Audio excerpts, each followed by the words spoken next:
Salut tout le monde, j'espère que vous allez bien. On se retrouve aujourd'hui pour la suite et presque la fin malheureusement de la Coupe du Monde avec deux matchs au programme. Aujourd'hui, Argentine-Croatie et demain, France-Maroc. Vous pouvez dès maintenant, dans les commentaires, m'écrire quel sera votre finaliste, quel sera le vainqueur. Sachant qu'il y a 4 possibilités, vous le savez, soit Argentine-France, soit Argentine-Maroc, soit Croatie-France, soit Croatie-Maroc. Il y avait eu l'année, il y a 4 ans, Argentine-France, on se rappelle, la France avait gagné. Il y a eu Argentine-Croatie, on se rappelle, la Croatie avait gagné. Et la finale, France-Croatie, on se rappelle, aussi la France avait battu la Croatie. France-Maroc, ça sera vraiment intéressant, surtout pour les habitants de la France, où il y aura peut-être une grande fête pour la France ou pour le Maroc, ou pour les deux, on ne sait pas. En tout cas, voici les pronostics de mon petit prono. Argentine et France sont favoris.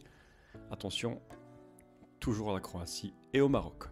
On passe avec un peu de statistiques avant pour ces deux matchs qui vont arriver. Quelques statistiques, je vous l'ai dit, directement sur le site SofaScore, vous voyez le tableau. Et on va commencer par Argentine-Croatie.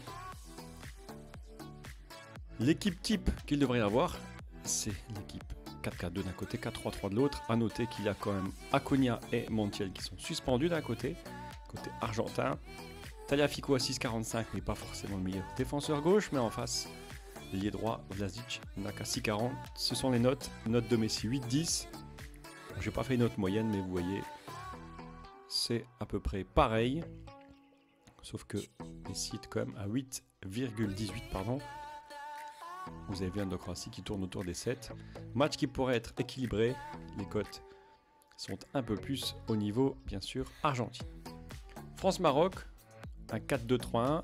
Côté français, tout le monde est là. Côté marocain, il y a comme Chedira qui est suspendu, Masraoui et Aguer qui sont blessés. Un 4-3-3 d'un côté, un 4-2-3-1 de l'autre avec le meilleur, c'est comme Griezmann, 7,84. Bon, ils le mettent milieu offensif, mais c'est plus un milieu relayeur en ce moment. Bon, il fait un peu de tout. Note défensive assez intéressante. Attention à Koundé qui n'a 6,95 et Varane aussi 60 pour Loris. En face, c'est l'inverse. L'attaque est un peu moins bonne. Le milieu aussi, la défense qui tient les notes de 7. 6,85 pour Yahya Atiat Allah. Bono est à quand même 7,35. Dites-moi dans les commentaires, bien sûr, qui va s'imposer. On passe juste à notre classement, mon petit prono, le classement FM 2023. Avec un tout petit retour en arrière pour les quarts de finale. La partie A et la partie G avaient trouvé le bon score. Et à noter qu'il n'y a quand même aucune partie FM, il y en avait 13 à peu près, qui ont trouvé les demi-finalistes. 6 fois la France, une fois l'Argentine, une fois la Croatie, pas de Maroc. C'est la surprise. Et aucun match entre Croatie, Argentine et Maroc-France.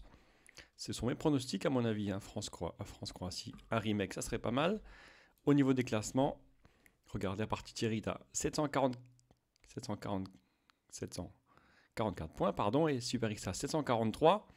Cédric derrière 657 et les improbables sont à 928. Sachant que, n'hésitez pas à me le dire, bien sûr, dans les commentaires. Si vous faites partie des 3 premiers, un petit bonus vous sera accordé également pour mes expériences.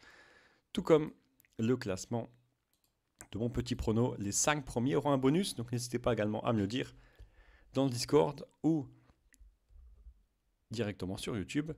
Cham va-t-il gagner presque 140 points d'avance? Lichamax revient à égalité avec Axel. Tom est derrière. Et vous verrez samedi ou dimanche peut-être, non, dimanche avant le match. Vous verrez dimanche le petit classement. On verra s'ils ont peut-être de meilleurs buteurs, peut-être des vainqueurs en cours, car ça peut faire au moins 150 points pour chacun. Si Axel est un meilleur vainqueur que Cham, il peut lui repasser devant. Tout est possible. Tout est possible aussi dans les commentaires. Vous me dites vos finales, vous me dites vos vainqueurs, vous me dites vos buteurs, vous me dites tout ce que vous voulez, ainsi que dans le Discord. Et comme d'habitude, n'hésitez pas, un petit like, un petit abonnement. C'est gratuit pour vous et ça m'aide beaucoup pour mes vidéos. On se retrouve donc jeudi matin pour le résumé des 2 matchs. Et ce soir pour la suite de notre partie FM 2023 au Phoenix avec, je vous le dis, un match intéressant, le dernier match de la saison qui peut vraiment tout changer dans notre carrière. Allez, à plus les amis, ciao ciao.